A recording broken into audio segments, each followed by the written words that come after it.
व्यवसाय बंद करायचा. म्हणजे जेवढ्या व्यक्ती तेवढ्या प्रकृती हे आपल्या समाजाची एक रीतच आहे. असो, परंतु आज या ठिकाणी आपण सगळ्यात महत्वाचा जो विषय आपला आहे की सगळ्यांच्या आवडीचा, तो म्हणजे बँक प्रक्रिया कशी करायची आणि शासकीय योजनांचा लाभ कसा घ्यायचा. सगळ्यात पहिले बँक प्रक्रिया विषयावरती आपण बघणार आहे. मी असं गृहीत धरतो की सगळे वही पेन घेऊन बसले असतील. ठीक आहे, त्याच्यानंतर जरी कधी काय अडचण वाटली तर शेवटी माझा नंबर देणारच आहे आणि तुमचे जे काही प्रश्न असतील ते आपण सगळ्यात शेवटी त्या ठिकाणी घेऊया. ओके, तर सगळ्यात महत्वाचं म्हणजे प्रत्येकानं आता व्यवसाय सुरू करायचा आहे किंवा तुमच्यापैकी काही जणांचा व्यवसाय सुरू पण झाला असेल, परंतु जेव्हा तुम्हाला प्रोफेशनली त्या ठिकाणी व्यवसाय दाखवून आपल्या बँक प्रक्रियेची वाटचाल चालू करायची असेल, बँकेच्या विषयासाठी हात घालायचा असेल. बघा, आता मध्यंतरी दिवाळी झाली आणि दिवाळी पिरियडमध्ये अनेक व्यापाऱ्यांकडनं माल भरण्यासाठी पैसे नव्हते. मग पैसे नसल्यामुळे त्या लोकांनी काय केलं, तर बँकेमध्ये एक आज ऍप्लिकेशन दिलं कर्जासाठी आणि दुसऱ्या दिवशी दुपारी 12 वाजेपर्यंत त्यांच्या खात्यावरती 10-10, 20-20 लाख रुपये लोनच्या स्वरूपामध्ये जमा करण्यात आले. म्हणजे एकाच सर आवाज दिवसामध्ये कमी येत आहे. आवाज सर्वांना आवाज व्यवस्थित येत आहे. तुम्ही बहुतेक रेंज मध्ये नसाल. बाकीच्यांना आवाज येतोय का व्यवस्थित? आवाज ओके आहे सर. आवाज येतोय पण कमी येत आहे सर. येतोय. प्रॉब्लेम आहे. कंटिन्यू करा. Okay okay. तर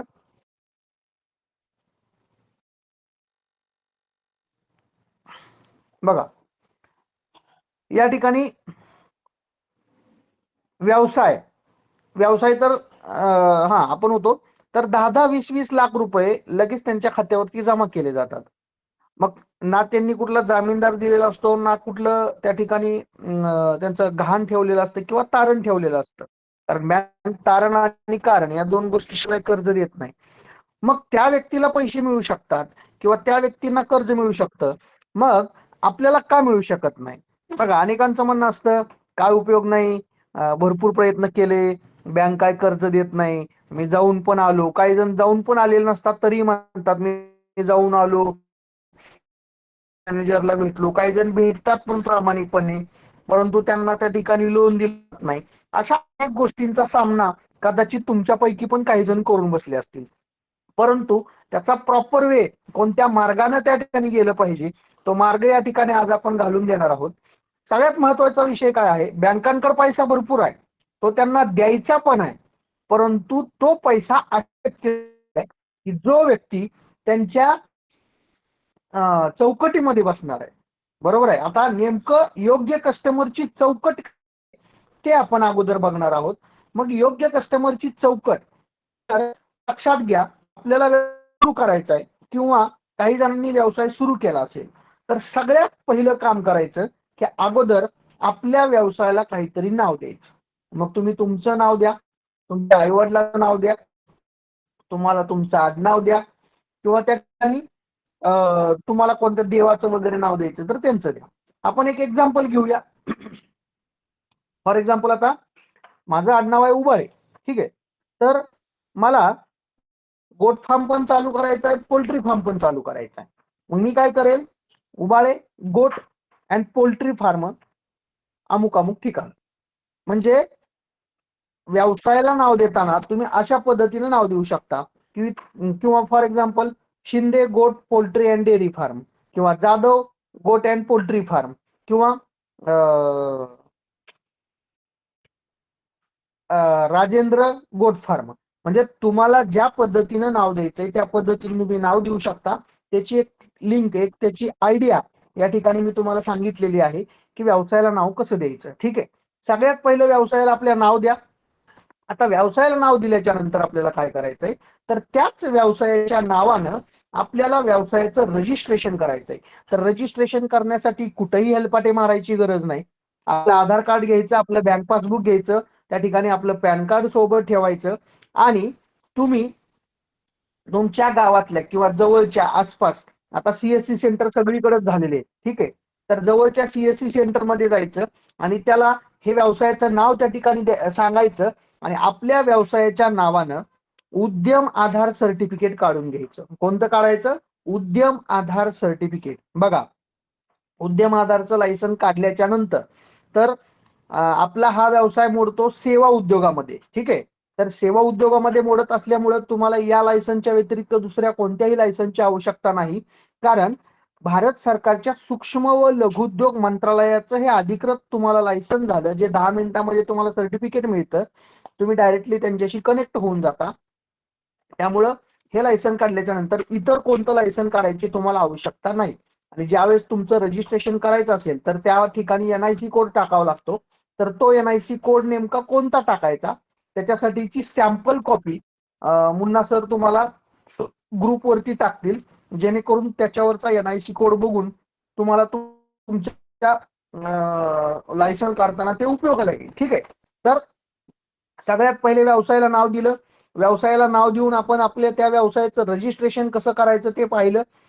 आता तिसरा महत्वाचा मुद्दा जो आहे, तर बऱ्याच जणांचं काय होतं, खातं असतं पर्सनल, ते बी उघडलेलं असतं प्रधानमंत्री जनधन योजनेतनं 0 ह्याच्यावरती. तिथं व्यवहार पण नसतो आणि बँकेत जायचं आणि मॅनेजरला म्हणायचं साहेब मला 5 लाखाचं लोन पाहिजे.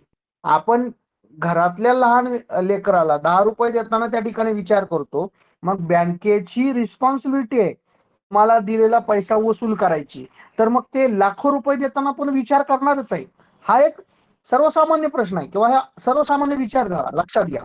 त्यामुळं आपल्याला प्रोफेशनली सगळ्या गोष्टी उभा करायच्या आहेत आणि प्रोफेशनली पद्धतीनं जायचं आहे, ठीक आहे. तर व्यवसायाला नाव दिल्याच्या नंतर त्याचं रजिस्ट्रेशन केल्याच्या नंतर पुढची जी प्रक्रिया आहे, आपलं जे प्रमाणपत्र त्या ठिकाणी मिळतं, म्हणजे जे व्यवसायाचं रजिस्ट्रेशन केलेलं प्रमाणपत्र तुम्हाला 10 मिनिटांमध्ये तिथे मिळून जातं.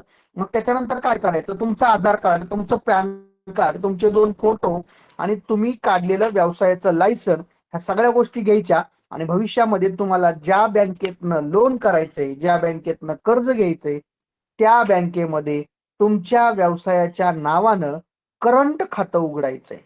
कोणतं खातं उघडायचंय? करंट खातं. म्हणजे व्यवसायाच्या नावानं व्यवसायाचं खातं त्या ठिकाणी उघडून घ्यायचंय. आता तुम्ही प्रोफेशनल व्यावसायिक झालात. लक्षात घ्या, काही जण 5-5, 10-10 वर्षापासून आपल्यापैकी काही जण समजा व्यवसाय करत असतील आणि त्यांनी व्यवसायाचं रजिस्ट्रेशन जर समजा हे ऐकल्याच्या नंतर उद्या परवा पुढच्या आठवड्यात त्या ठिकाणी केलं असेल, तर त्याच्या व्यवसायाचं वय हे त्या दिवसापासून चालू होतं. एक लक्षात घ्या, तुम्ही 5 वर्षापासून, कारण का कानून क्या मागताय? सबूत. कागदाला खूप महत्व आहे. कागदाला कागद त्या ठिकाणी लावायला आपल्याला शिकलं पाहिजे, कारण जेवढं डोक्यात आहे जेवढं डोक्यातल्या असण्याला महत्व आहे, तेवढं तुमच्या जवळ किती कागद आहेत त्या कागदांनाही तेवढंच महत्व आहे. हे सगळं गोष्ट सगळ्यांनी लक्षात ठेवायची आणि कागदाला कागद त्या ठिकाणी आपल्याला द्यायचा आहे. त्यामुळं व्यवसायाला नाव देऊन रजिस्ट्रेशन करून आपल्या व्यवसायाच्या नावानं करंट खातं उघडायचं आहे.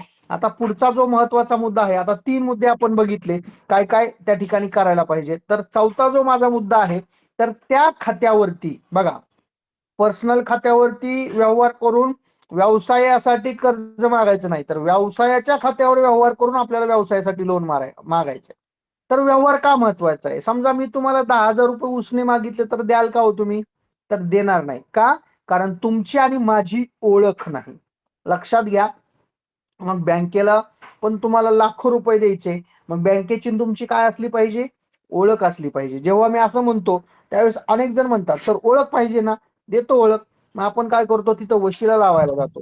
मग वशिला कुणाचा लावतो आपण? तर त्या ठिकाणी आपण ज्या पक्षाचं, ज्या पार्टीचं, ज्या पॉलिटिकल लीडरचं त्या ठिकाणी काम करतोय त्या व्यक्तीचा वशिला लावण्याचा आपण प्रयत्न करतो.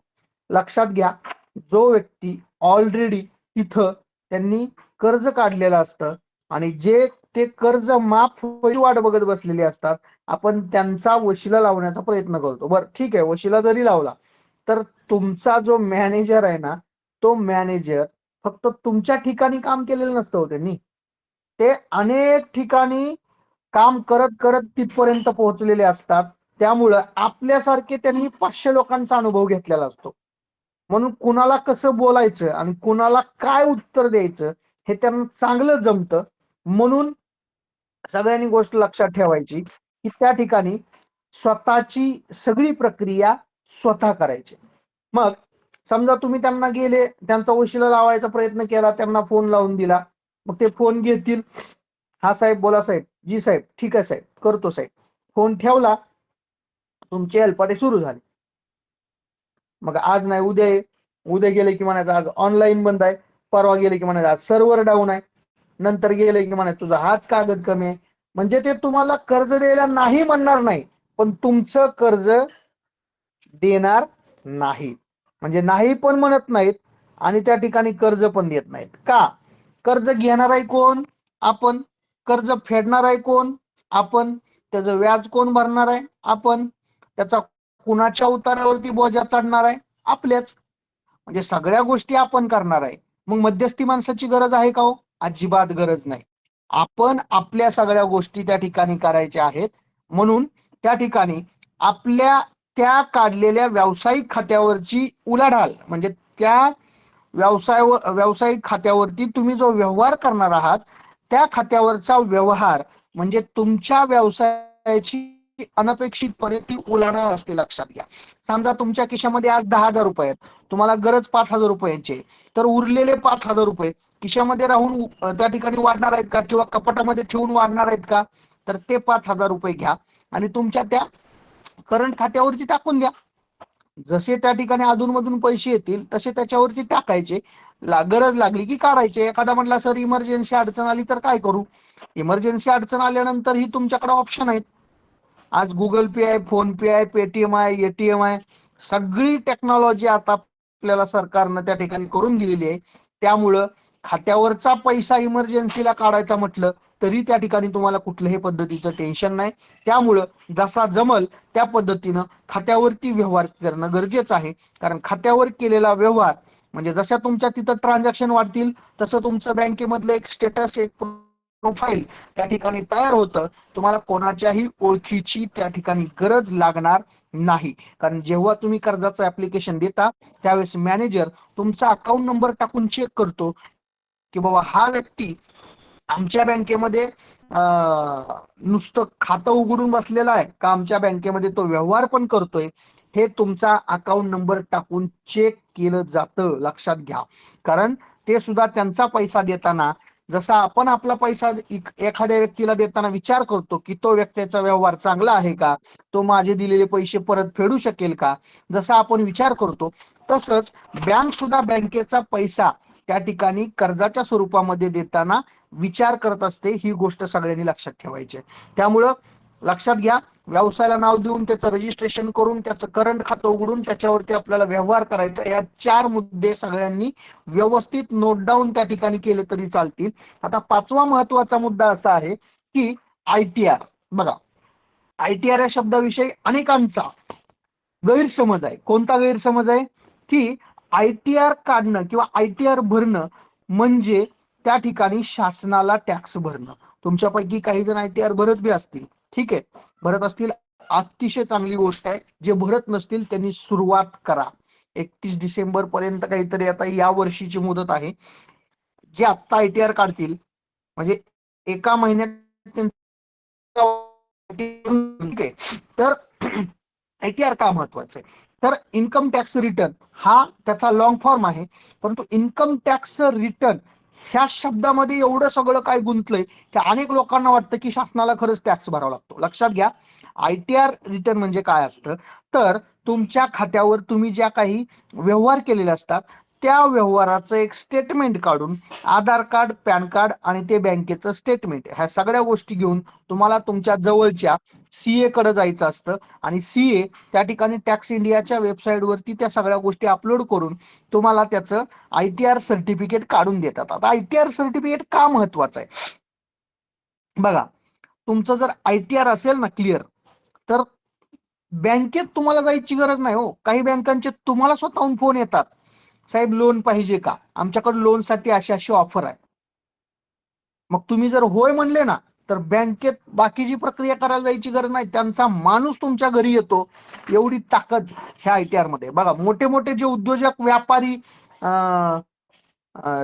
किंवा समाजामधले जे मोठे मोठे बिझनेसमॅन आहेत ही सगळी लोक त्यांच्याकडं किती घाण ठेवायला प्रॉपर्टी किंवा काय आहे ह्या सगळ्या गोष्टी बघत नाहीत, परंतु हे जी सगळी मी कागद सांगतोय, ही जी सगळी प्रक्रिया सांगतोय, ते ह्या सगळ्या प्रक्रिया अतिशय तंतोतंत करतात, कागदाला कागद देतात आणि सगळी कागद व्यवस्थित स्ट्रॉंग ठेवतात, म्हणून स्ट्रॉंग पद्धतीचं लोन त्या ठिकाणी त्यांना होतं. म्हणून आपल्याला आयटीआर काढण्यासाठी वर्षाकाठी 1200 ते 1500 रुपये तुम्हाला एकदाच खर्च आहे. त्या व्यतिरिक्त 1 रुपया टॅक्स भरायचा आहे असले काही सुद्धा विषय नाहीयेत. आयटीआर काढल्यामुळं तुम्हाला जेव्हा कर्जाची गरज लागेल तेव्हा कमीत कमी वेळेमध्ये जास्तीत जास्त अमाऊंटचं लोन तुम्हाला मिळण्यासाठी आयटीआर ची मदत होते. म्हणून आयटीआर काढणं कंपल्सरी आहे. आणि अनेक शासकीय योजनांमध्ये शासनाच्या योजनेच्या परिपत्रकातच त्यांनी सांगितलंय की त्या लाभार्थ्याचा आयटीआर भरलेला असला पाहिजे. लक्षात घ्या, शासनानं सुद्धा त्यांच्या योजनांमध्ये सांगितलंय. त्यामुळं ज्यांनी भरला नसेल किंवा त्यांनी काढला नसेल, बरं हे कुणाकडे काढायचंय, आपल्याला स्वतःला काहीच करायचं नाहीये, तर तुमच्या जवळच्या सीए किंवा टॅक्स कन्सल्टंट असतात, त्यांच्याकडे जाऊन फक्त ह्या सगळ्या गोष्टी करून घ्यायच्या आहेत. आणि त्याच्यासाठी तुम्हाला वर्षाकाठी जे काही नॉमिनल फीस द्यायचे तेवढी फीस फक्त त्यांना आपण द्यायची आहे, बस एवढंच तुम्हाला करायचंय. त्या व्यतिरिक्त तुम्हाला बाकीची काही गोष्टी करायची गरज नाही. आता 5 मुद्दे तुमच्या लक्षात आले असतील. 6वा महत्वाचा मुद्दा आहे ते म्हणजे तुमचा सिबिल स्कोर. बघा, सिबिल स्कोर म्हणजे काय, तर सेबिल ही एक इंटरनॅशनल एजन्सी आहे जी रिझर्व्ह काम करते. पहिलं काय व्हायचं, एक व्यक्ती 5-5 बँकेचं लोन काढायचा आणि कोणत्याच बँकेचं लोन फेडत नसायचा. आणि मग ज्यावेळेस तो नवीन ऍप्लिकेशन द्यायचा त्यावेळेस नवीन बँकेला पण त्या ठिकाणी टोपी घालून निघून जायचा. मग ह्या सगळ्या गोष्टींचा अभ्यास करून ह्या सगळ्या बँकांनी जेव्हा एनपीए मध्ये चाललेल्या निदर्शनास आल्यानंतर रिझर्व्ह बँकेनं सेबिल नावाची यंत्रणा अस्तित्वात आणली. आणि सेबिल ही एक इंटरनॅशनल एजन्सी आहे जी आरबीआयच्या अंडर काम करते. सेबिलचं काय काम असतं, तर आपण जेवढ्या प्रकारचं लोन काढतो, मग मोबाईल ईएमआय वरचा असू द्या, तुमच्या गाडीच्या हप्ते असू द्या, होम लोन असू द्या, पर्सनल लोन असू द्या, बिझनेस लोन असू द्या, ह्या सगळ्या लोनचे जे आपण हप्ते ईएमआय पेड करतो, त्या सगळ्या हप्त्यांचं, त्या सगळ्या ईएमआयचं बँका कुणाला रेप्युटेशन करतात, तर सेबिलला त्या ठिकाणी रेप्युटेशन करतात. आणि सेबिलला रेप्युटेशन केल्याच्या नंतर सेबिल काय करतं, तर ते ऑनलाईन स्कोरच्या माध्यमातून ऑनलाईन त्या ठिकाणी मेंटेन ठेवण्याचं काम करतं. कारण आज आपलं आधार कार्ड पॅन कार्डला लिंक आहे, पॅन कार्ड आधार कार्डला लिंक आहे. तुम्ही कुठंही कसलंही कर्ज मागायला गेले तर सगळ्यात पहिले तुम्हाला आधार आणि पॅन मागितलं जातं. पहिला तुमचा नंबर दोन्ही टाकला जातो आणि तो दोन्हींचा नंबर टाकून तुमचा सेबिल चेक केला जातो.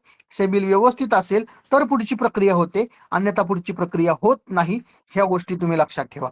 आता मग किमान सेबिल स्कोर किती असला पाहिजे, आपल्याला लोन काढण्यासाठी किमान सिबिल स्कोर किती असला पाहिजे, तर किमान 750 ते 750 प्लस या ठिकाणी आपला सिबिल स्कोर असला पाहिजे. गुगल पे वापरत असाल तर गुगल पे मध्ये सिबिल स्कोर चेक करायचा ऑप्शन दिलेला आहे सेपरेट, फ्री ऑफ कॉस्ट. त्या ठिकाणी तुम्ही सिबिल आपला चेक करू शकता. ठीक आहे. आता सिबिल कमी कधी दाखवेल किंवा कोणत्या व्यक्तीचा कमी दाखवेल, तर ज्या व्यक्तीनं एखादं लोन भरून ते लोन थकवलं असेल तर त्या सिबिल कमी दिसेल. दुसरी गोष्ट, समजा तुम्ही तुमचे हप्ते क्लिअर फेडताय, परंतु तुम्ही एखाद्या व्यक्तीला जामीन झालात आणि त्या व्यक्तीनं त्याचं कर्ज भरलं नसेल, तरी सुद्धा आता नवीन नियमानुसार जामीनदारांच्या सिबिलला सुद्धा रिपोर्ट मारला जातो. ही गोष्ट सगळ्यांनी लक्षात ठेवा. नाहीतर तुम्ही म्हणसाल सर मी तर सगळे कर्ज व्यवस्थित फेडतोय आणि तरी पण माझं सिबिल कमी दाखवतोय. तुम्ही कोणाला जामीनदार झाला असाल आणि त्यांनी कर्ज फेडलं नसेल तर ते आपल्या माथ्यावरती येऊन पडतं. म्हणून कोणाला जामीन होताना सुद्धा त्या गोष्टीची तुम्ही काळजी घेतली पाहिजे. आता हे झालं ज्यांचं लोन आहे त्यांचं सिबिल दिसणार, परंतु ज्यांनी आयुष्यात कधी लोनच घेतलं नाही, ज्याला कर्जाचा क पण माहित नाही, अशा व्यक्तीचं सिबिल दिसेल का हो, तर अजिबात दिसणार नाही. का, कारण सिबिल कधी क्रिएट होतं, जेव्हा तुम्ही एखादं लोन काढता आणि ते लोन तुम्ही भरायला चालू करता त्यावेळेस सिबिल क्रिएट होतं. मग ज्या व्यक्तीनं कधीच कर्जच काढलं नाही, ज्या व्यक्तीचा सिबिलच दिसत नाही, त्याला लोन मिळणार नाही का, तर मिळणार. जेव्हा तो बँकेमध्ये जाऊन ऍप्लिकेशन देतो, त्याचा आधार कार्ड पॅन कार्ड तिथं सबमिट करतो आणि ज्यावेळेस त्याचा आधार नंबर पॅन नंबर टाकून तिथं चेक केलं जातं आणि चेक केल्याच्या नंतर त्यांच्या सुद्धा लक्षात येतं की दिस इज द फ्रेशर, हा व्यक्ती काय फ्रेश आहे, तो पहिल्यांदाच त्या ठिकाणी घेतोय, त्यामुळे त्याला त्या गोष्टीची एवढी अडचण येणार नाही. ठीक आहे, तर या 6च मुद्द्यांवरती मित्रांनो आपल्याला काम करायचंय. कोणते 6 मुद्दे परत एकदा सांगतो, वाटल्यास नोट डाऊन केले तरी चालतील. सगळ्यात पहिलं व्यवसायाला नाव. नंबर 2 चा मुद्दा व्यवसायाचं रजिस्ट्रेशन म्हणजेच उद्यम आधार. नंबर 3 चा मुद्दा व्यवसायाचं करंट खातं. नंबर 4 चा मुद्दा खात्यावरती व्यवहार. नंबर 5 चा मुद्दा ITR आणि सगळ्यात शेवटी नंबर 6 चा मुद्दा सिबिल स्कोर. हे 6 मुद्दे तुमचे जर व्यवस्थित असतील, चांगले असतील, तर या 6 मुद्द्यांच्या आधारावरती तुमचं बँक लोन 100% त्या ठिकाणी होणार म्हणजे होणार. आणि ते एवढ्या सगळ्या 6 गोष्टी करून सुद्धा एखादी बँक तुम्हाला लोन देत नसेल तर त्यावेळेस काय करायचं, त्या गोष्टी आपण आता त्या ठिकाणी पुढे बघणार आहोत. परंतु सगळ्यात पहिलं 3 प्रश्नांची उत्तरं बघूया. बँकेत कधी जायचं, बँकेत कसं जायचं आणि बँकेत गेल्यावर काय बोलायचं. सगळ्यात पहिला प्रश्न आहे बँकेत कधी जायचं. बघा, सर्रास लोक बँकेमध्ये कर्ज मागायला जायचं असेल, कर्जाची प्रक्रिया करायला जायचं असेल किंवा कर्जाच्या विषयावरती चर्चा करायला जायचं असेल तर बँक उघडल्याच्या नंतर जातात. परंतु बँक उघडल्याच्या नंतर मॅनेजर साहेबासमोर वर्कलोड असतो, कस्टमरची गर्दी असते, पब्लिक असतं, त्यामुळं त्यांच्यासोबत आपली सविस्तर चर्चा होत नाही आणि सविस्तर चर्चा न झाल्यामुळं आपण तिथून पॉझिटिव्ह रिझल्ट घेऊन येत नाही. त्यामुळं तुम्हाला बँकेमध्ये कर्जाच्या विषयावर चर्चा करण्यासाठी किंवा फाईलचं प्रेझेंटेशन देण्यासाठी जर बँकेत जायचं असेल तर दुपारी 3 ते 4 हा टायमिंग योग्य राहील. त्याचं कारण आहे 2:30 ला लंच ब्रेक होतो, 3 ला लंच ब्रेक संपतो आणि 3 नंतर सर्रास बँकांचे व्यवहार हे पब्लिकसाठी बंद असतात. म्हणजे त्यांची इंटरनल कामं चालू असतात. इंटरनल कामं काय चालू असतात, RTGS मारणं, NEFT करणं, किंवा त्या ठिकाणी बँक अकाउंट ओपन करणं, पिन सेट करणं, ह्या बाकीची ऑफिशियल कामं चालू असतात आणि पब्लिकसाठीचे व्यवहार त्या ठिकाणी बंद असतात. म्हणजे या वेळेमध्ये मॅनेजर साहेब निवांत असतात. हा एक मुद्दा झाला. दुसरा महत्वाचा मुद्दा काय, सकाळपासून जो कामांचा लोड आलेला आहे किंवा सकाळपासून जे वर्कलोड वगैरे त्यांच्या समोर असतो, त्यामुळे माइंड थोडंसं काय होतं, फ्रेश राहत नाही. मग जेव्हा लंच ब्रेक मध्ये जेवण करतात त्यावेळेस माइंड थोडं फ्रेश होतं, म्हणजे पोटोबा व्यवस्थित तर डोकोबा व्यवस्थित. म्हणून त्या वेळात तुमची एंट्री झाली तर तुमच्या आणि त्यांची व्यवस्थित चर्चा होईल आणि तुम्ही तिथून पॉझिटिव्ह रिझल्ट घेऊन याल. ठीक आहे, आता बँकेत कधी जायचं लक्षात आलं. आता कसं जायचं बघा, बँकेमध्ये आपण एक उद्योजक म्हणून जातोय, एक व्यावसायिक म्हणून जातोय, तर आपलं इम्प्रेशन हे एक उद्योजकाप्रमाणे एका व्यावसायिकाप्रमाणेच पडलं पाहिजे. कारण बँकेमध्ये जात असताना बऱ्याच गोष्टी आपण आपल्या स्वतःच्या व्यक्तिमत्व विकासाच्या गोष्टींकडे लक्ष दिलं पाहिजे. कारण आपण एक वाक्य बोलतो बघा, आमच्यासारख्या गरीबाचं कामच होत नाही, मोठ्या माणसाचीच कामं होतात. आता मोठी माणसं म्हणजे नेमकं कोण हो, अंगानं मोठी का त्यांच्या कपाळावर लिहिलेलं असतं मी मोठा माणूस आहे म्हणून, तर अजिबात नाही. ते त्यांच्या व्यक्तिमत्वातनं दाखवून देतात, त्यांच्या राहणीमानातनं दाखवून देतात की मी या लोकांपेक्षा वेगळा माणूस आहे म्हणून. बरोबर आहे. मग आपल्याला बँकेत जायचं असेल आणि बँकेत जाताना मग कशा पद्धतीने गेलं पाहिजे,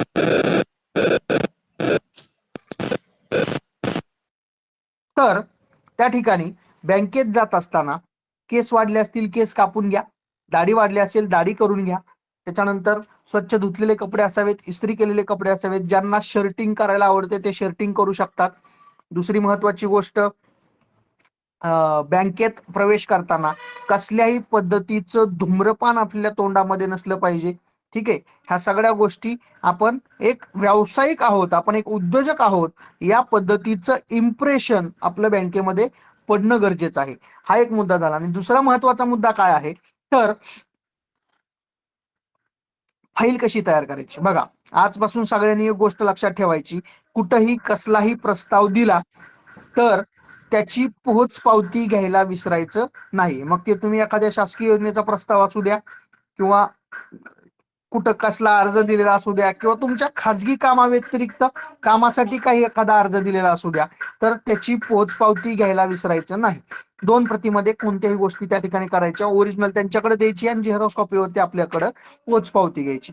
आता बँकेमध्ये कर्जाची फाईल सबमिट करायची आणि एका झेरॉक्स कॉपीवरती तुम्हाला काय घ्यायची आहे, त्याची रिसिव्ड म्हणजे पोचपावती घ्यायची आहे. आणि पोचपावती घ्यायची असेल तर तुम्हाला 2 प्रतीमध्ये फाईल बनवावं लागेल. एका फाईलमध्ये ओरिजिनल कागदपत्र, दुसऱ्या फाईलमध्ये त्याच्या झेरॉक्स कॉपी.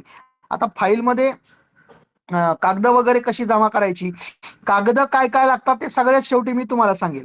परंतु फाईल कशी बनवायची बघा, जनरल स्टोअर मध्ये जाऊन 2 फाईली आणल्या आणि फाईली आणल्याच्या नंतर प्रत्येक फाईलवरती, फॉर एक्झाम्पल आपली ही फाईल आहे, प्रत्येक फाईलवरती बघा मी डिस्प्ले करतोय, अशा पद्धतीचा कॉलम असतो प्रत्येक फाईलला 4 ह्याचा.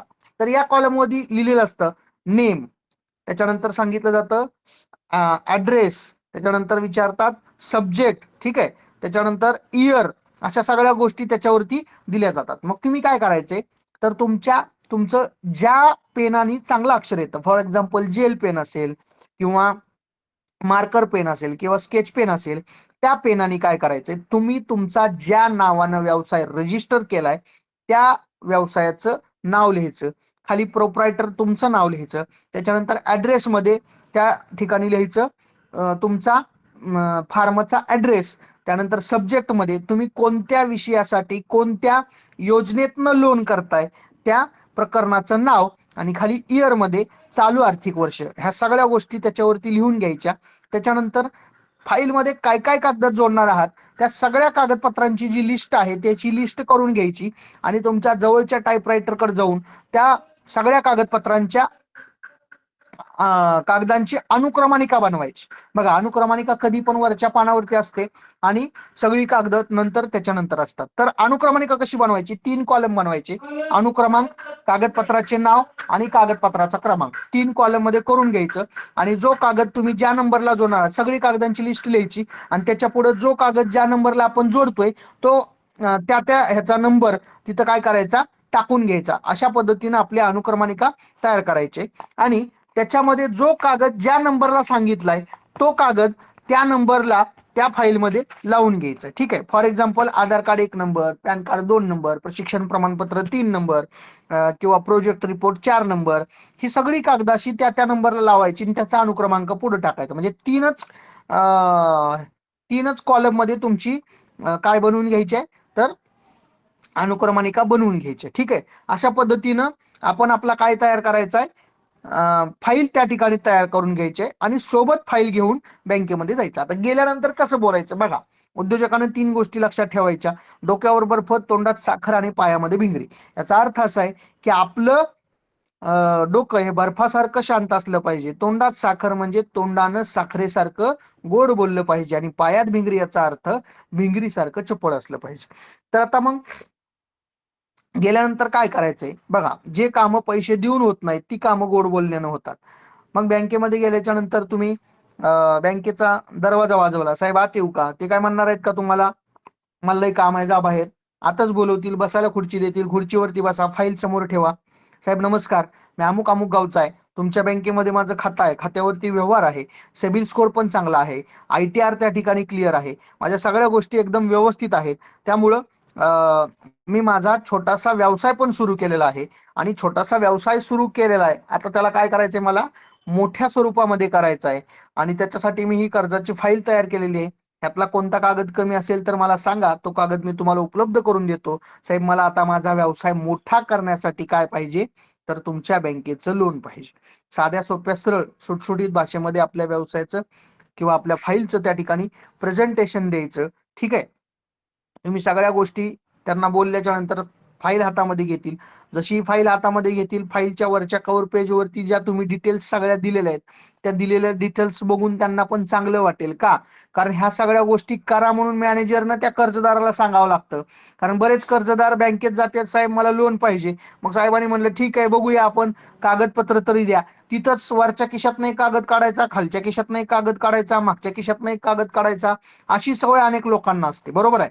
त्यामुळं आपण लक्षात घ्यायचं की अगोदरच सगळ्या गोष्टींची पूर्तता करायची, जिथं आपलं इम्प्रेशन डाऊन होता कामा नये. आपण एक उद्योजक आहोत हे आपल्या राहणीमानातनं आणि आपल्या सगळ्या कृतीतनं त्या ठिकाणी दाखवून द्यायचं.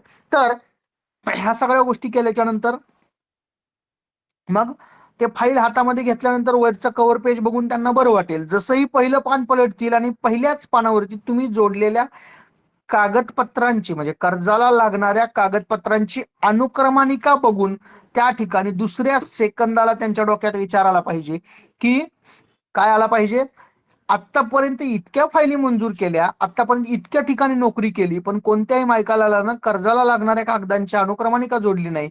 ह्या व्यक्तीनं जोडली आहे म्हणजे हा व्यक्ती थोडासा वेगळा आहे, म्हणजे माझ्या समोर बसलेली व्यक्ती थोडीशी सुशिक्षित वाटते. ठीक आहे.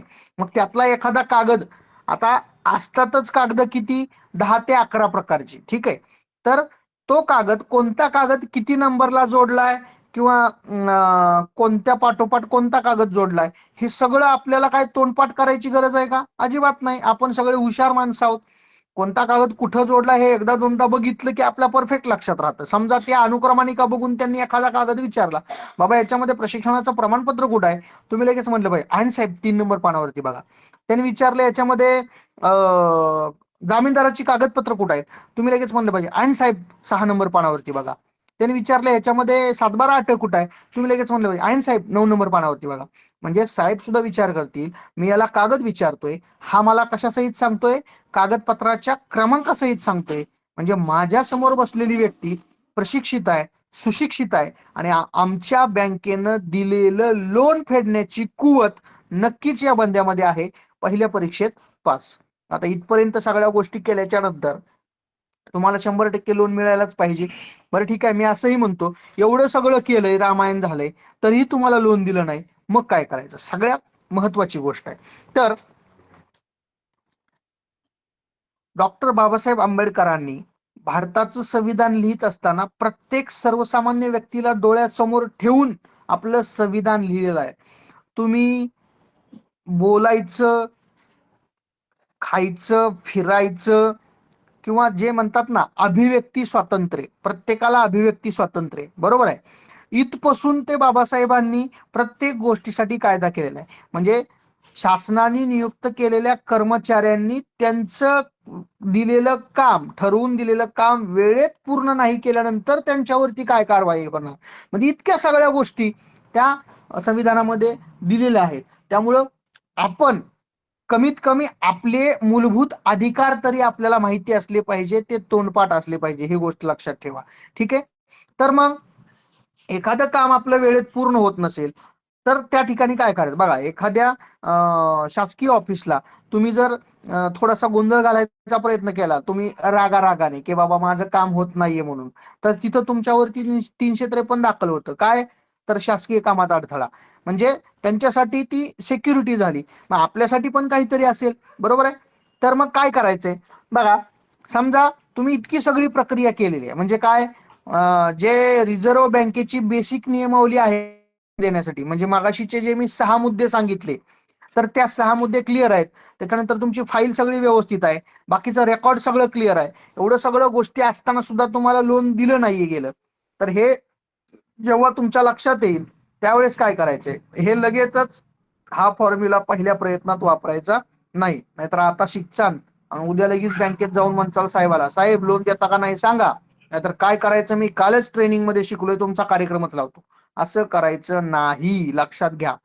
पहिल्यांदा 2 महिने आपण ह्या सगळ्या प्रक्रिया पूर्तता करायची, कारण आपण आपलं रिलेशन हे अधिकारी कर्मचारी या लोकांसोबत आपल्याला मेंटेन ठेवायचंय, या लोकांसोबत आपल्याला चांगलं ठेवायचंय. त्यामुळं काय करायचंय, अगोदर 2 महिने पाठपुरावा करायचा. कर्जाची फाईल सबमिट केल्यानंतर त्याची ओसी पोचपावती घ्यायची. पोचपावती घेतल्याच्या नंतर पुढची प्रक्रिया काय करायची आहे, तर त्या ठिकाणी त्या गोष्टीचा पाठपुरावा करत राहायचं, साहेबांना भेटत राहायचं, साहेब कुठपर्यंत आलंय त्याच्या अपडेट घ्यायच्या. एखादा कागद कमी सांगितला तो कागद उपलब्ध करून द्यायचा. ह्या सगळ्या प्रक्रियेमध्ये तुमच्या जेव्हा लक्षात येईल की आता सगळं झालंय, सगळं शिजलंय, पण साहेब काय मला लोन देत नाहीत, मग लोन देत नाहीत हे जेव्हा लक्षात येईल त्यावेळेस काय करायचं, 3ऱ्या महिन्यामध्ये जायचं आणि 3ऱ्या महिन्यामध्ये गेल्याच्या नंतर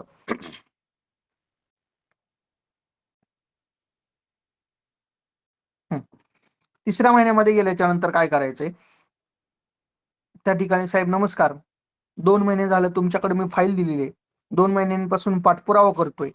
बरं, माझं तुमच्या बँकेमध्ये खातं आहे, आहे. त्याच्या अगोदर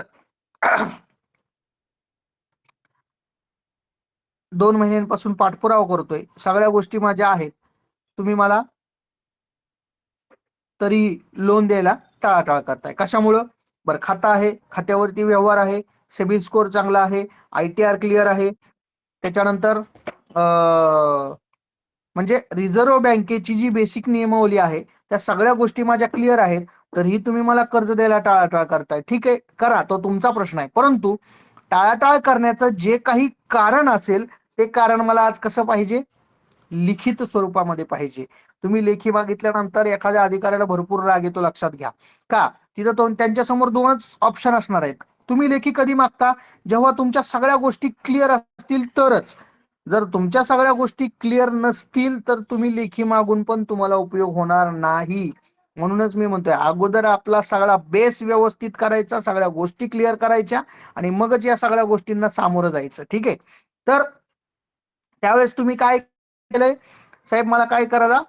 लेखी द्या. तुम्ही लेखी मागितल्यानंतर समोरच्या व्यक्तीला, अधिकाऱ्याला प्रचंड राग येतो. त्यांच्या समोर 2च ऑप्शन असतील, एक तर तुम्हाला लेखी द्यावं लागेल, नाहीतर तुमचं प्रकरण करावं लागेल. का? कारण तुम्ही कोणत्याच गोष्टीच्या चुकीमध्ये सापडत नाहीत.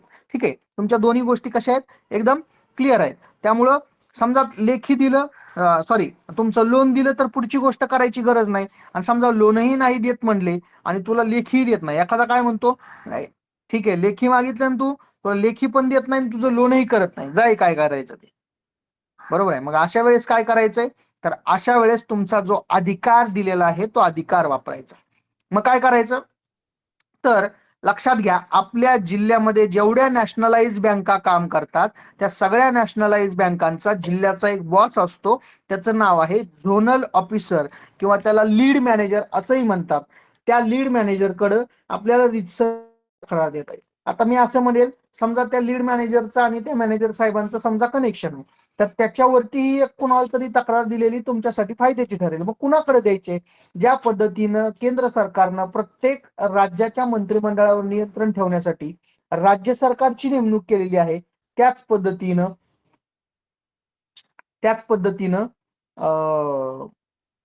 रिझर्व्ह बँकेनं सेक्शन 17 खाली प्रत्येक राज्याच्या बँकांवर नियंत्रण ठेवण्यासाठी बँक लोकपालाची नियुक्ती केलेली आहे. त्या बँक लोकपालाकडे आपल्याला रितसर तक्रार करता येते. आता बँक लोकपालाकडे तक्रार करायची म्हणजे त्यांचा ऍड्रेस वगैरे आपल्याला माहिती नसतो, किंवा त्यांच्यापर्यंत मुंबईत त्या ठिकाणी आपण त्यांना शोधू शकतोय का? तर अजिबात नाही. आता सगळं डिजिटलायझेशन झालेलं आहे. रिझर्व्ह बँकेच्या साईडवरती जायचं, साईडवरती गेल्यानंतर तुम्हाला प्रत्येक राज्याला कोणता बँक लोकपाल नियुक्त केलेला आहे त्याची लिस्ट येते. त्या लिस्टच्या समोर त्यांचा ऑफिशियल ईमेल आयडी येतो, तो ईमेल आयडी काढायचा आणि त्या ईमेल आयडी वरती तुमची तक्रार त्या ठिकाणी नोंदवायची. कशी तक्रार नोंदवायची? कोरा कागद घ्या. कशी तक्रार नोंदवायची त्याचा पण फॉर्मॅट त्या रिझर्व्ह बँकेच्या साईडवरती आहे.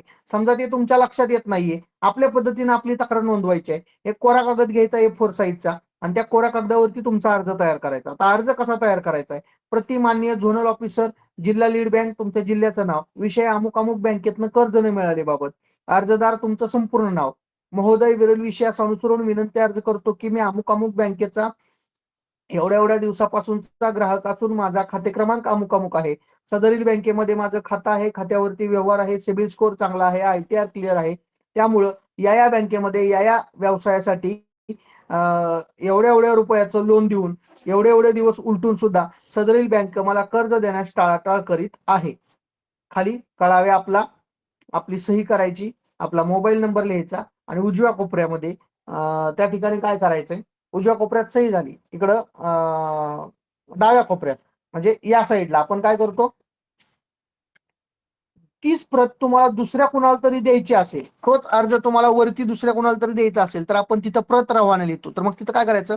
प्रत रवाना बँक लोकपाल मुंबई, म्हणजे तोच अर्ज तुम्ही बँक लोकपालाला पण दिलाय हे असं आपल्याला दाखवायचं. आता त्याच्या सोबत काय काय द्यायचं बघा, तुमचं त्या बँकेत खातं आहे की नाही याचा प्रूफ म्हणून बँक पासबुकची झेरॉक्स, त्याच्यानंतर तुम्ही त्या बँकेत खरंच फाईल दिली होती का याचा प्रूफ म्हणून तुमच्या कशाची झेरॉक्स, त्या ठिकाणी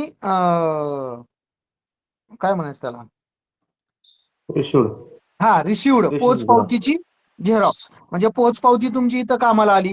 ह्या दोन्ही गोष्टी त्याला जोडायच्या आणि काय करायचं, स्कॅनरवरती स्कॅन करायचं आणि त्याची PDF बनवायची आणि ती बनवलेली PDF कुणाला मेल करायची, तर बँक लोकपालला मेल करायची. नंतर ओरिजिनल जो अर्ज आहे त्याची झेरॉक्स मारायची आणि समक्ष जिल्ह्याच्या ठिकाणी जायचं, जिल्हा लीड मॅनेजरला भेटायचं, प्रत्यक्ष त्यांना अर्ज त्या ठिकाणी द्यायचा आणि त्या अर्जाची परत त्यांच्याकडची रिसिव्ड म्हणजे ओसी पोचपावती घ्यायची आणि इकडे आपण मेल केलेला ते ऑलरेडी आपल्याला काय त्याची ओसी मिळालेली आहे, बरोबर आहे. अशा पद्धतीने तुम्ही सगळी प्रक्रिया केल्यानंतर जसाही तुम्ही समक्ष त्या लीड मॅनेजरच्या हातामध्ये अर्ज दिल्याच्या नंतर ते सगळा अर्ज वाचतील आणि सगळ्यात शेवटी प्रत रवान्याचा ऑप्शन ज्यावेळेस ते बघतील त्यावेळेस ते सुद्धा हादरून जातील. का? कारण 99% लोकांना माहित नाही की बँक लोकपालाकडे पण एक त्या ठिकाणी आपण तक्रार करू शकतो आणि तुम्ही दिलेल्या तक्रारीनंतर 30 दिवसामध्ये तुमच्या तक्रारीचं त्यांना सोल्युशन करावं लागतं. हा त्यांच्यासाठीचा नियम आहे.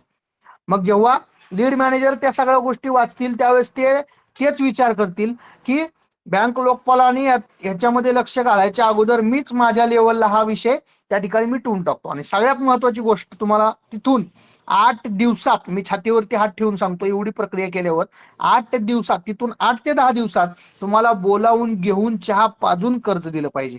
परंतु ही सगळी गोष्ट तुम्ही कधी करू शकता, तुमच्या बुडाखाली अंधार नसेल तर.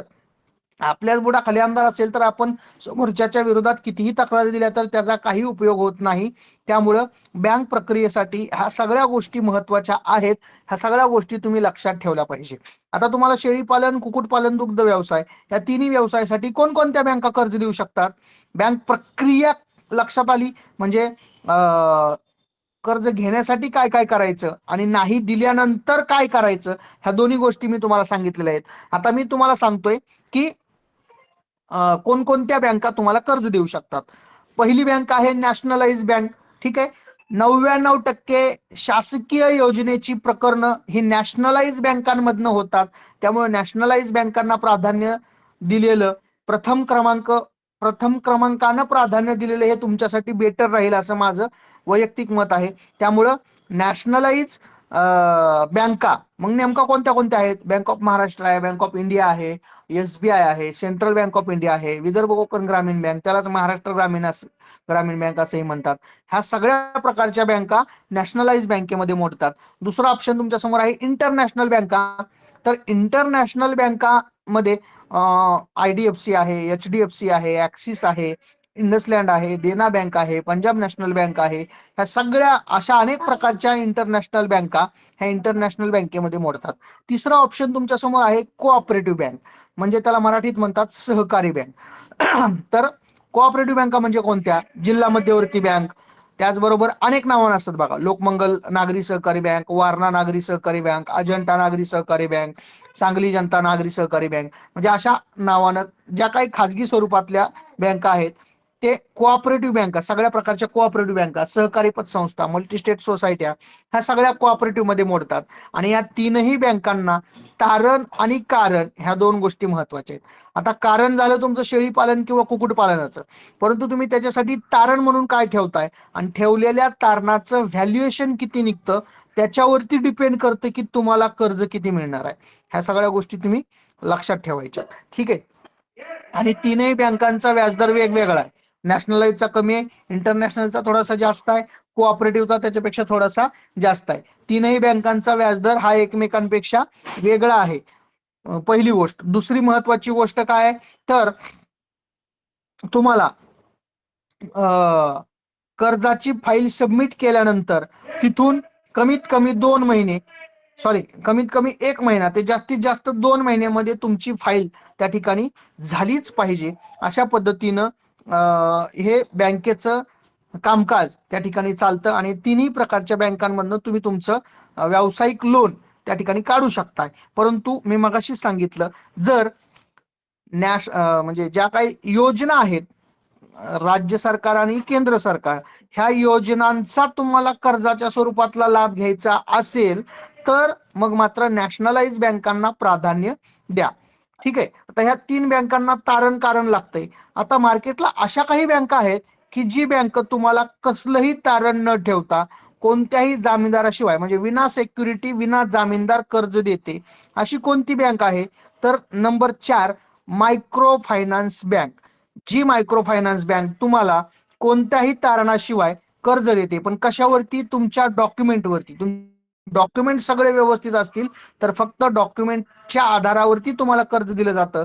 सुरुवातीला बेसिक रक्कम दिली जाते, ती रक्कम तुम्ही कशी फेडताय ते बघून नंतर पुढची वाढीव रक्कम दिली जाते. असे त्याचे टप्पे असतात. इथं पण तुम्हाला मागाशी ज्या 6 मुद्दे सांगितले ते 6 मुद्दे व्यवस्थित असतील तर ह्या प्रकारामध्ये तुम्ही लोन घेऊ शकता. परंतु याचा व्याजदर ह्या तिघांपेक्षा थोडासा जास्त असतो आणि कमीत कमी 1 आठवडा ते जास्तीत जास्त 15 दिवसामध्ये तुम्हाला या प्रकारची बँक लोन देते. मग नेमक्या मायक्रो फायनान्स बँका कोणत्या कोणत्या आहेत? तर LNT आहे, त्याच्यानंतर AU स्मॉल फायनान्स बँक आहे, इसाप आहे, ग्रामशक्ती आहे, जनलक्ष्मी आहे, इक्विटास आहे. अशा अनेक प्रकारच्या मायक्रो फायनान्स बँका आपल्या तालुक्याच्या आणि जिल्ह्याच्या ठिकाणी काम करतात. तुम्ही म्हणताल सर यांच्याशी कॉन्टॅक्ट करायचा असेल तर कसं करायचा? सोपं आहे. मधला मार्ग तुम्हाला सांगतो. आपल्या व्यवसायाच्या रिलेटेड देशातली कसलीही माहिती तुम्हाला हवी असेल तर आपल्या मोबाईलवरती 8 हा नंबर 10 वेळा दाबायचा. 8 10 वेळा दाबल्या की जस्ट डायलला कॉल लागतो. जस्ट डायलला कॉल लागल्यानंतर तुम्हाला लागणारी माहिती फ्री ऑफ कॉस्ट तुमच्या मोबाईलवर क्षणार्धात पाठवली जाते.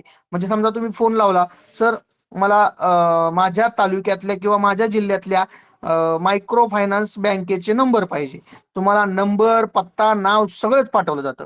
म्हणजे एवढी फास्ट सर्व्हिस त्या ठिकाणी आहे. ह्या मधल्या मार्गे तुम्ही त्यांची माहिती काढू शकता. आता हे झाले 4 ऑप्शन. आता 5वा ऑप्शन अजून एक आहे की ज्या ऑप्शन मध्ये तुम्ही 5 मिनिटात त्या ठिकाणी तुमच्या व्यवसायाला लागणारं भांडवल उपलब्ध करू शकता. ते म्हणजे ऑनलाईन लोनच्या माध्यमातून. आता ऑनलाईन लोन म्हणजे कसं? तर या ऑनलाईन लोन मध्ये सुद्धा विना सिक्युरिटी, विना जामीनदार तुम्हाला कर्ज दिलं जातं. इथं पण तसंच. तुम्हाला पहिल्यांदा बेसिक रक्कम देऊन बघतात, ती कशी फेडताय बघून पुढची वाढीव रक्कम दिली जाते. असे त्याचे पण स्टेप असतात. तर तुम्हाला हे लोन तुमच्या मोबाईलमध्ये प्ले स्टोअरला जाऊन त्याचं ऍप्लिकेशन असतं, त्या ऍप्लिकेशन डाउनलोड केल्यानंतर तुमचे बेसिक डिटेल्स म्हणजे आधार, पॅन हे भरायचं. नंतर एक सेल्फी द्यायचा असतो. त्याच्यानंतर तुम्हाला ती रक्कम कोणत्या बँकेच्या अकाउंटला पाहिजे त्याच्या डिटेल्स भरायचे असतात. त्यानंतर एक व्हेरिफिकेशन कॉल होतो. ह्या सगळ्या गोष्टीची प्रक्रिया कन्फर्मेशन झाल्याच्या नंतर तुम्हाला ती संबंधित अमाऊंट तुमच्या खात्यावरती क्षणार्धात जमा केली जाते. मग कमीत कमी 1000 ते जास्तीत जास्त 5 लाखांपर्यंतचं लोन या प्रकारामधनं तुम्हाला दिलं जातं. परंतु ऑनलाईन लोन करत असताना सगळ्यांनी एक गोष्ट लक्षात ठेवा की अनेक फ्रॉड पण त्या ठिकाणी आहेत. त्यामुळे त्याच्यापासून आपला बचाव करण्यासाठी मी स्वतः ज्या ऍप्लिकेशन वरनं लोन घेतलंय त्याचा अनुभव घेतलाय त्याच ऍप्लिकेशनची नावं सांगतो, म्हणजे तुमची फसवणूक होणार नाही. ठीक आहे. तर मग किस्त आहे, त्याच्यानंतर ट्रू बॅलन्स आहे, त्याचबरोबर मनी व्ह्यू आहे, क्रेडिट बी आहे. असे काही ऍप आहेत की ज्या ऍप्लिकेशन वरनं तुमची कसल्याही पद्धतीची फसवणूक होणार नाही. तुमच्या सगळ्या गोष्टी व्यवस्थित असतील, कागद वगैरे सगळी क्लिअर असतील तर 100% या प्रकारातनं तुम्हाला लोन मिळतं. आणि दुसरी महत्वाची गोष्ट, या प्रकारामध्ये कमीत कमी 1 मिनिट ते जास्तीत जास्त 5 मिनिटात ती संबंधित अमाऊंट तुमच्या अकाउंटला जमा होते. परंतु याचा व्याजदर ह्या पहिल्या सांगितलेल्या 4 प्रकारापेक्षा या 5व्या प्रकाराचा व्याजदर थोडासा जास्त असतो. ह्या गोष्टी तुम्ही लक्षात घ्यायच्या आहेत. अशा पद्धतीनं तुम्हाला ह्या 5ही प्रकारच्या माध्यमातनं आपल्या व्यवसायासाठी लागणारी भांडवल निर्मिती आपण करू शकतो. तर ही सगळी बँक प्रक्रिया अशा पद्धतीनं आपल्याला करायची आहे. ठीक आहे. तर आता शासकीय योजना आणि कर्जाला लागणारी कागदपत्र हा एक आपला सेपरेट सेशन आपण घेऊया. कारण जवळपास 1 तासापेक्षा जास्त वेळ पण झालाय आणि व्यवस्थित एकाच दिवशी सगळ्या गोष्टी सांगितल्या तर आपल्या डोक्यावरनं पण जातील. आता बँक प्रक्रियेमध्ये कुणाला काही प्रश्न, काही अडचण असेल तर तुम्ही तुमचा प्रश्न मला त्या ठिकाणी विचारू शकता. जस्ट डायल तो नंबर 822 एका वेळेस एकानेच विचारा म्हणजे मला व्यवस्थित लक्षात येईल. बोला. जस्ट शनिराज. जस्ट डायलचा जो नंबर आहे तो 8 ते 10 वेळा दाबायचा का? हा, 8 असं 10 वेळा दाबायचा. फ्री ऑफ कॉस्ट तुमचा कॉल त्या ठिकाणी लागून जाईल. ओके. सर कर्जासाठी लागणारी डॉक्युमेंट. हा, तर कर्जासाठी लागणारी जे कागदपत्र आहेत आणि आपल्या शासकीय योजनेचा विषय राहिलेला आहे. शासकीय योजनेचा विषय आणि कर्जाला लागणाऱ्या कागदपत्रांची यादी, ह्या सगळ्या गोष्टी मी तुम्हाला त्याचं एक सेपरेट सेशन आपण घेऊया. त्याच्यामध्ये त्या सगळ्या गोष्टी क्लिअर होऊन जातील. ओके. बरं सर, ऐकून त्यांची फाईल मी 2 वर्षापूर्वी काढलेली होती आणि ती बँकेचं काही असं नोंद नसते का सर, ती याच बँकेत चालते? परत एकदा प्रश्न विचारा मला, तुमचा कळाला नाही. आयटी रिटर्नची फाईल काढलेली सर मी 2 वर्ष झाले. बर ते हप्ता वगैरे मी काही दुसरा रिन्यू केलेली नाही, तर काही प्रॉब्लेम येईल का बा? 2 वर्षानंतर परत तुम्ही ITR भरलेलं नाहीये का? हो, भरलेलं नाही सर. ओके. आता काय करायचंय तुम्हाला, जेव्हा तुम्ही तुमच्या व्यवसायाचं रजिस्ट्रेशन करणार आहात, रजिस्ट्रेशन केल्याच्या नंतर त्या ठिकाणी तुम्ही त्याचं बँकेत खातं उघडणार आहात, खातं उघडल्यानंतर त्याच्यावरती व्यवहार करणार आहात, त्यावेळेस तुमच्या या खात्याचं पण एक स्टेटमेंट काढून तुमच्या पर्सनल ITR ला ते जोडून घ्यायचंय. CA तुम्हाला सगळं करून देतो. त्यावेळेस तुम्ही पहिलं भरलेलं 2 वर्षाचं आणि त्याच्यानंतर जो पडलेला गॅप आहे त्या मधल्या गॅपचं तुम्हाला हे करावं लागतं, काय म्हणतात त्याला, एक थोडासा नॉमिनल दंड असतो, तो दंड भरून तुम्ही ते रेग्युलर मध्ये आणू शकता. ते तुम्हाला त्याच्यासाठी तुमच्या जवळचा CA किंवा टॅक्स कन्सल्टंट सगळ्या पद्धतीची मदत करतील. ओके. तर शॉपेक्ट लायसन्स लागेल का? काय म्हणले मंगेशजी? शॉपेक्ट लायसन्स हा, एकदा तुम्ही उद्यम आधार काढले तर शॉप ऍक्टची तुम्हाला आवश्यकता नाही. ठीक आहे. आणि फूड सर लायसन्स, काय सर म्हटले? फूड लायसन्स लागतात ना? हे बघा, तुम्ही फूडच्या संदर्भात जर व्यवसाय करत असाल, फॉर एक्झाम्पल आपल्याकडे दुधाचा व्यवसाय म्हणजे दुधाचा फार्म आहे, डेअरी फार्म आहे, तर तुम्ही त्या दुधावरती प्रक्रिया करणार असाल, म्हणजे दुधापासून दही, तूप, लोणी, ताक, पनीर ह्या गोष्टी बनवणार असाल तरच फूडचं लायसन तुम्हाला आवश्यक आहे. नाहीतर नुसत्या गोट फार्म किंवा पोल्ट्री फार्मसाठी तुम्हाला फूडच्या लायसनची गरज नाही. सर ओके सर शेतीसाठी लोन घेतलं होतं मागच्या वर्षी हम्म. HDFC बँकेकडनं, तर ते वन टाइम सेटलमेंट करून भरलं होतं, त्याच्यामध्ये काही अडचण येईल का सर? आता तुम्हाला ते वन टाइम सेटलमेंटचा OTS जो ऑप्शन आहे तो ऑनलाईनला दिसतो. जोपर्यंत OTS चा ऑप्शन तुमच्या ऑनलाईन मधून जाणार नाही तोपर्यंत तुम्हाला थोडा प्रॉब्लेम येणार आहे.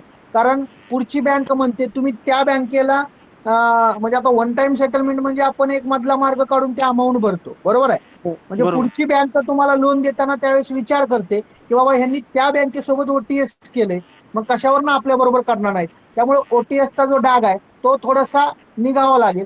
कमीत कमी 3 महिने तरी तो राहतो. त्यामुळं तुम्ही ज्या बँकेतनं तुमचं OTS केलेलं आहे त्या संबंधित अधिकाऱ्याची भेट घ्या आणि ती OTS लवकरात लवकर कसं आपल्या ऑनलाईन मधून निघून जाईल ह्याची काळजी घ्या. ठीक आहे. मागच्या वर्षी केलं सर ते. 1 वर्ष झालं. मला एका वेळेस एकाने प्रश्न विचारला तर व्यवस्थित होईल. कर्जासाठी जाणं गरजेचं आहे का म्हटलं? हो, तुम्ही पहिल्या 3 प्रकारामध्ये म्हणजे मी जे सांगितलंय नॅशनलाइज बँक, इंटरनॅशनल बँक आणि कोऑपरेटिव्ह बँक, ह्या 3ही प्रकारच्या बँकेमध्ये तारण आणि कारण ह्या 2 गोष्टी जशा महत्वाच्या आहेत तसंच तिथं जामीनदार पण महत्वाचा आहे. ते 2 जामीनदार घेतात. सर मी आता एक मिनिट. लेक्चर पासून जॉईन केलंय सर. तर मग आता बँकेचा व्यवहार आता दाखवला आहे, तर ITR भरायला चालेल का? 1 महिना झाला मला बँकेत व्यवहार दाखवायला. ITR काय भरायला म्हटले? चालेल का? म्हटलं सर मी बोला आता सतीश 1 साहेब बोला. महिन्यापूर्वी, हो सर, 1 महिन्यापूर्वी आता बँकेचं अकाउंट वगैरे ओपन केलं, व्यवहार आता दाखवतोय. 1 ते 1.5 महिना झालाय फक्त. बर, तर ITR भरायला चालेल का आता डिसेंबरला? नाही त्याचा तुमच्या अकाउंटचा वगैरे काही विषय नाहीये. तुम्ही ते पर्सनल ITR भरायला सुरुवात करू शकता, काही प्रॉब्लेम नाही. बँकेच्या सर मला व्यवहाराचा कालावधी कोणतातरी वन टाइम बँक सर. एकच मिनिट हॅलो. थांबवतो. सतीश साहेब बोला, तुमचा प्रश्न काय आहे? तर बँकेत लोन घेण्यासाठी जेव्हा जातो किंवा अकाउंट उघडण्यासाठी किमान 10,000 रुपये बॅलन्स ठेवायला सांगतात ते. करंट अकाउंटला. यस. हा, आता बघा त्याच्यामध्ये कसं आहे, नॅशनलाइज बँकांमध्ये जेव्हा तुम्ही तुमचं अकाउंट उघडताय त्यावेळेस तुम्हाला 10,000 रुपये पर्यंतची अमाऊंट मागत नाही. कारण माझं स्वतःचं पण करंट अकाउंट माझ्या फार्मच्या नावानं आहे. अच्छा. तर तुम्हाला काय करायचंय, किमान 5,000 रुपये भरायचे असतात. 5,000मध्ये मिनिमम 2,000 रुपये बॅलन्स तुमच्या अकाउंटला ठेवायचा, म्हणजे 3,000 तुम्ही नंतर विड्रॉल करू शकता. त्यामुळं इंटरनॅशनल बँकेत गेलात, फॉर एक्झाम्पल ICICI, HDFC, तिथं ओपनच 10,000 होतं. आता तो त्यांनी घालून दिलेला नियमच असेल तर नियम आपण बदलू शकत नाही. हा, पण आपण ऑप्शन बदलू शकतो. ऑप्शन काय बदलू शकतो? समजा नॅशनलाइज बँक आहे तर कारण असं तसं तुम्हाला शासकीय योजनेचं कर्ज प्रकरण हे नॅशनलाइज बँकेतनंच 99% होतं. त्यामुळे तुम्ही नॅशनलाइज बँकेना प्राधान्य दिलेलं तुमच्यासाठी बेटर राहील. ओके. आणि सर दुसरा प्रश्न असा आहे की मी मालेगाव महानगरपालिकेत गव्हर्नमेंट सर्वंट आहे आणि मला ऍग्रिकल्चर वरती जी सबसिडी वगैरे किंवा लोन आहे ते मिळू शकेल का? हा, अत्यंत चांगला प्रश्न विचारला. जेवढे काही आपल्या या सेशनला गव्हर्नमेंट सर्वंट असतील त्यांनी सगळ्यांनी ही गोष्ट लक्षात घ्या की शासकीय नोकरीत असणाऱ्या व्यक्तीला शासकीय योजनांचा बऱ्यापैकी योजनांचा लाभ मिळत नाही. त्यामुळे आता तुम्ही समजा प्रशिक्षण घेताय तर तुम्ही प्रमाणपत्र घेताना तुमच्या घरच्या व्यक्तीच्या नावाने घ्या, अच्छा. तर त्यांना त्याचा लाभ मिळून जाईल, तुम्हाला लाभ मिळणार नाही. बऱ्यापैकी योजनेत मिळत नाही, काही योजनांमध्ये मिळेल बोटावर मोजण्या इतक्या, परंतु शक्यतो 99% लाभ मिळत नाही. त्यामुळं तुमच्या घरातल्या व्यक्तीच्या नावाने घ्या आणि त्यांच्याच नावाने सगळी प्रोसिजर करा. आणि तुम्ही जामीनदार म्हणून त्यांना झालात, अजून लवकर फास्ट प्रक्रिया तुमची होऊन जाईल. चालेल, थँक्यू ठीक सर. आहे. आता बऱ्याच जणांच्या अनेक प्रश्न, एक मिनिट, बऱ्याच जणांच्या अनेक प्रश्न त्या ठिकाणी राहतील. ग्रुपवरती आहे, मला तुम्ही ग्रुपवरती प्रश्न टाका, प्रत्येकाच्या प्रश्नांची उत्तरं देण्याचा मी प्रामाणिक प्रयत्न करेल. दुसरी महत्वाची गोष्ट, माझा नंबर पण त्या ठिकाणी ग्रुपवरती आहे. तुम्हाला कधी काय वाटलं मला डायरेक्टली फोन करू शकता. ठीक आहे, माझा नंबर ग्रुपवरती मी अपडेट करतोय. आणि दुसरी महत्वाची गोष्ट, जेवढ्या काही शासकीय योजना असतात त्या योजनेच्या प्रत्येक योजनेच्या अपडेटमध्ये मी असतो. मी स्वतः गव्हर्नमेंटच्या शासकीय योजनेच्या कमिटीवरती आहे, त्यामुळे योजनांच्या अपडेटमध्ये मी असतो. जेव्हा जेव्हा योजना येतात त्या योजनांचा सविस्तर व्हिडिओ त्या ठिकाणी मी बनवत असतो आणि तो बनवलेला व्हिडिओ आपल्या चॅनलवर शेअर करून आपण त्याची लिंक त्या ठिकाणी पाठवत असतो. त्याच्यामुळं त्या योजनेचा लाभ घेण्यासाठी तुम्हाला सविस्तर व्हिडिओच्या माध्यमातून अत्यंत त्याचा लाभ होणार आहे. त्यामुळे त्याची लिंक पण मी ग्रुपवरती टाकतो.